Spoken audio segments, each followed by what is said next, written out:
दोस्तों कहते हैं जो भी नाग देवता को मानता है अगर वो संकट में हो तो नागदेव स्वयं हर हाल में उसकी रक्षा को आते ही आते हैं।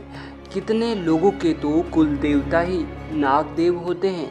एक ऐसी ही सच्ची घटना हम आपको बताने वाले हैं जहां नागदेव का चमत्कार जब गांव वालों ने अपनी आंखों से देखा। दरअसल ये घटना घटी यूपी के अलीगढ़ में रहने वाली सुमन शर्मा के साथ। सुमन शर्मा ने अपनी सच्ची घटना हमारे साथ शेयर करी है। सुमन शर्मा महादेव की भक्त है और नाग देवता की भी। जहां शिवरात्रि पर महादेव शिव को नंगे पैरों वह पास के नदी से जल लाकर चढ़ाती है, तो वहीं हर नाग पंचमी पर नागों को वह दूध जरूर ही पिलाती है। शायद इसी कारण उस दिन महादेव और नागदेव दोनों की ही कृपा सुमन पर बरसी और वह मौत के मुंह से बच निकली। इसलिए तो कहा जाता है अकाल मृत्यु वो मरे जो काम करे चंडाल का, काल भी उसका क्या करे जो भक्त हो महाकाल का। और दोस्तों इस बात में आज भी कोई दो राय नहीं। तो दोस्तों सुमन शर्मा का रोज का नियम था कि वह पहले सुबह अपने घर से करीब 5 किलोमीटर दूर नदी पार कर शिव मंदिर जाती, शिव और नागदेव दोनों की ही पूजा करती, उसके बाद वापस घर लौटकर अन्य कामों में लग जाती। सुमन की भक्ति भावना से गांव का हर एक व्यक्ति परिचित था और सुमन का स्वभाव भी बहुत सरल था। वो बहुत हंसमुख और सबके साथ घुलने मिलने वाली थी, जिस कारण गांव का हर एक व्यक्ति उसे जानता था। एक बार अलीगढ़ के उस छोटे से गांव में 3 दिन तक लगातार बारिश हुई, परंतु सुमन ने शिव मंदिर जाना नहीं छोड़ा। चौथा दिन भी बारिश थमने का नाम नहीं ले रही थी, परंतु उस दिन भी सुमन ने निश्चय किया कि वह शिव मंदिर जाएगी। हालांकि सुमन के माता पिता ने सुमन को बहुत रोका, बताया कि रास्ता खराब है और नदी भी अपने उफान में है, तुम डूब जाओगी, तुम वहाँ कैसे जाओगी। इस पर सुमन ने कहा मुझे अपने महादेव पर भरोसा है, वे मुझे कुछ नहीं होने देंगे। और वह घर से शिव मंदिर के लिए निकल पड़ी। जैसे ही सुमन अभी आधे रास्ते पहुंची ही थी कि अचानक से जोर जोर से बारिश होने लगी। आसमान में बहुत जोरों से बिजलियां गरज रही थी, मानो जैसे बादल बहुत गुस्से में हो। सुमन जब नदी के पास पहुंची तो देखा कि नदी तो उफान में है और किसी भी तरीके से उसे पार नहीं किया जा सकता था।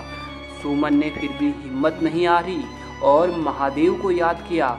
मन ही मन उनका जोर जोर से नाम जपने लगी और नदी को पार करने लगी। तभी एक भयानक नदी की लहर सीधे सुमन से जा टकराती है और जिससे सुमन नदी में डूबने लगती है। वो नदी के इतने अंदर डूब जाती है कि अब उसे लगने लगा कि वह नहीं बचेगी। उसकी मौत अब उसके बिल्कुल पास आ चुकी है। लेकिन उस घड़ी में भी सुमन ने अंतिम बार महादेव का नाम स्मरण किया और उनको याद करते हुए महामृत्युंजय मंत्र का जाप करने लगी। परंतु अभी कुछ सेकंड ही हुए होंगे कि पानी में सांस न लेने की वजह से सुमन बेहोश हो जाती है। परंतु तभी एक अजीब सी घटना घटती है सुमन के साथ। सुमन जी बताती हैं कि जैसे ही मैं बेहोश हुई, अगले ही पल मैंने एक विचित्र दृश्य देखा। मैं एक ऐसी जगह पर थी जहां चारों तरफ से तेज सफ़ेद रोशनी आ रही थी, हर तरफ रोशनी थी और तभी उस रोशनी में से मुझे महादेव शिव का साक्षात्कार हुआ। उन्होंने कहा बेटी, जब तुम्हें लगा कि अब ये तुम्हारा अंतिम समय है, ऐसे में भी सिर्फ तुमने मुझे ही याद क्यों किया। तो सुमन कहती है महादेव, मैंने बचपन से ही सिर्फ आपको ही पूजा है, मुझे अपने से ज़्यादा आप पर विश्वास है। मुझे यकीन था एक न एक दिन आप मुझे दर्शन अवश्य ही दोगे। आज मैं धन्य हो चुकी हूँ। महादेव शिव के चेहरे पर मुस्कुराहट थी। उन्होंने अपना हाथ उठाकर जैसे ही सुमन को आशीर्वाद दिया तो ठीक अगले ही पल उसने अपने आप को शिव मंदिर में पाया।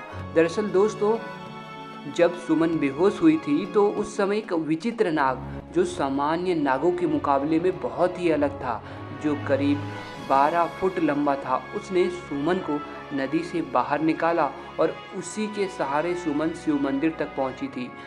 मंदिर में मौजूद 2 पुजारी समेत 3 अन्य लोगों ने भी उस नाग के दर्शन किए थे। जब सुमन ने यह घटना खुद पुजारी के मुंह से सुनी कि उसे एक नाग यहाँ लेकर आया जो सामान्य नाग नहीं था, तो वह समझ चुकी थी कि ये और कोई नहीं बल्कि स्वयं नागदेव ही थे, जिन्हें स्वयं महादेव शिव ने उसके प्राणों की रक्षा के लिए भेजा था। तो दोस्तों, महादेव की भक्ति निराली है।